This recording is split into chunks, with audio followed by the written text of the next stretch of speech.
పరిశుద్ధ నామానికి వందనాలు. దేవుని నామానికి మహిమ కలుగును గాక. సారేపాతు అనే ఊరిలో ఒక చిన్న కుటుంబం జీవిస్తూ ఉంది. ఆ యొక్క తల్లి తన యొక్క కుమారుడు ఆ యొక్క కఠికమైన పేదరికంలో జీవిస్తూ ఉన్నారు. చుట్టుపక్కల ఆ యొక్క ప్రతి ఒక్క ప్రాంతంలో ఆ ఊరిలో కరువు సంభవించింది.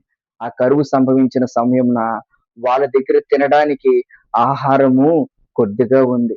అయితే కొద్దిగున్న సమయంలో అక్కడికి ఏలియా అనే ప్రవక్త ఆ యొక్క సారేపాతు విధవరాలు ఆ యొక్క ప్రాంతంలో పుల్లలు వేరుకుంటుందన్నమాట. ఆ పుల్లలు వేరుకున్న సమయంలో ఏలియా అన్నాడు, అమ్మా నాకు తాగడానికి కొద్దిగా మంచినీళ్ళు తీసుకురావా అని ఆ యొక్క సారేపాతు విధవరాల్ని ఆయన అన్నాడు. అన్న సమయమున ఆమె ఆ యొక్క నీరు కొద్దిగా ఉన్న సమయంలో నీరు తేవడానికి వెళ్తుండగా అప్పుడు వెంటనే ఆమెను అన్నాడు, అమ్మా మరి నాకు ఆకలిగా ఉంది, నాకు తినడానికి కొద్దిగా రొట్టెను చేసి ఒక అప్పలము నాకు ఇవ్వా అని ఆ యొక్క ఆ యొక్క స్త్రీని అడిగాడు ఈ యొక్క ఏలియా. అప్పుడు ఆమె అనుకుంది కదా, ఏంటి ఈవినికి ఎటేస్తే ఈ యొక్క కరువులో మేము ఏం తింటాము అని బాధపడుతుంది. అప్పుడు అన్నది, అయ్యా ఈ రోజు మా దగ్గర తినడానికి ఏముందంటే కొద్దిగా ఆ యొక్క బుడ్డిలో నూనె కొద్ది మాత్రముగా ఉంది. ఆ యొక్క తొట్టిలో పిండి మాత్రం కొద్ది మాత్రంగా ఉంది. ఈ యొక్క రొట్టెను మేము తిని చావడానికి సిద్ధమై ఉన్నామయ్యా. ఇంత కరువులో మాకు తినడానికి మాకేమీ లేదు. మమ్మల్ని ఆదుకునేవారు ఎవరు లేరయ్యా. మరి మాకున్నది మీకు పెట్టేస్తే మరి మేమేమి తినాలయ్యా అని ఏలియాని అడగా ఏలియా అన్నాడు, అమ్మా అదేం కాదమ్మా, మీరు నాకు తినడానికి పెట్టమనంగానే ఆమె ఆ యొక్క ఏలియాని ఇంటికి తీసుకువెళ్ళి తన యొక్క కొంచెమున్న పేదరికంలో ఆమె ఏం చేసింది తెలుసా? ఆ యొక్క కొంచెము నూనెతో కొంచెం పిండితో ఒక రొట్టెని తయారు చేసి ఏలియాకి ఇచ్చింది. ఏలియా ఏం చేశాడు తెలుసా? ఆ యొక్క ఏలియా ప్రవక్త ప్రార్థించి ఆ యొక్క రొట్టెని దీవించగా వాళ్ళ కుటుంబంలో వారు ఆశీర్వాదము పొందారు. వాళ్ళు ఏ పేదరికంలో ఉన్నారో వాళ్ళ యొక్క పేదరికము దేవాది దేవుని చూస్తూ ఉన్నాడు. ఈ రోజు ఏ రకమైన అనేకమైన మరి పేదరికం చేత చుట్టుముట్టి ఉన్నావా?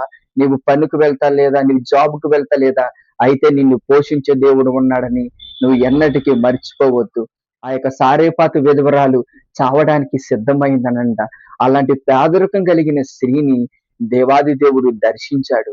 ఆ యొక్క ఏలియాని అక్కడ పంపించగా ఆయన దీవించగా ఆ యొక్క పిండిలో రొట్టె మరి ఆ యొక్క పిండి సమృద్ధి కలిగివారుగా ఉందన్నమాట. ఆ యొక్క కొంచెము నూనె ఆ కుండలో నూనె ఏం చేస్తుంది తెలుసా? పొంగి పొర్లుచున్నది. ఆ యొక్క తొట్టిలో ఉన్న ఆ యొక్క పిండి ఏమైంది తెలుసా? వాళ్ళు తీసే కొద్దీ రొట్టెలు చేసే కొద్దీ ఆ యొక్క పిండి సమృద్ధి అయిపోతూ ఉంది. ఇలాగున దేవుడు దీవెనలు ఉంటాయి. కొద్ది మాత్రంలో ఉంది ప్రభువా అని వాళ్ళు అనుకుంటున్నారు. మా జీవితం ఇంతేనా అని నువ్వు అనుకుంటున్నావైతే ఇలాంటి పేదరికమైన సమయాల్లో ఆ యొక్క సహరేపతి విధవరాలికి దేవుడు సహాయాన్ని పంపించాడు. దేవుడు నువ్వు ఊహించిన వాటికంటేను నువ్వు అడిగిన వాటికంటేను అత్యధికముగా ఇవ్వగల దేవుడని నువ్వు నమ్ము.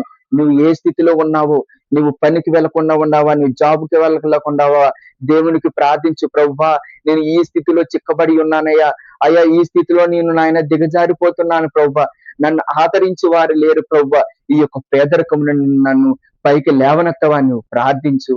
నువ్వు ఎప్పుడైతే ప్రార్థించావో ఆ దేవుడాది దేవుడు ఆ ప్రార్థన విన్నపములు విన్నాడని నమ్మి నువ్వు విశ్వసించినట్లయితే ఈ రోజే నీ జీవితంలో అద్భుతం చేయబోతున్నాడు. ఆ సారేపాతు విధవరాలు పేదరికంలో బ్రతికింది, కానీ ఒక్క క్షణములోనే దేవుడు దీవించగానే ఆమె ఏమైందో తెలుసా? సమృద్ధి ఆమె చూసింది. ఆమె కొద్ది పిండి కొద్ది నూనె సమృద్ధిగా ఉంది. ఈసారి ఆమె రొట్టెలు అనేకమైన చేసుకొని తన జీవితాన్ని కొనసాగించింది. అయిపోతుంది నా జీవితం, ఎవరు నాకు సహాయం చేయలేరు అనుకుంటున్నావా? దేవుడు సహాయకుడు ఉన్నాడు. నువ్వు నమ్ము, విశ్వసించు. దేవుడిని యొక్క జీవితాల్లో గొప్ప కార్యములు చేయబోతున్నాడు. దేవుడి యొక్క వాక్యం ద్వారా మీ జీవితాలను ఆశీర్వదించును గాక. ఇంకా నీ యొక్క ఛానల్ సబ్స్క్రైబ్ చేసుకోలేని వాళ్ళు ప్రతి ఒక్కరు ఈ యొక్క ఛానల్ సబ్స్క్రైబ్ చేసుకోవాలని వేడుకుంటున్నాను. ఆమేన్.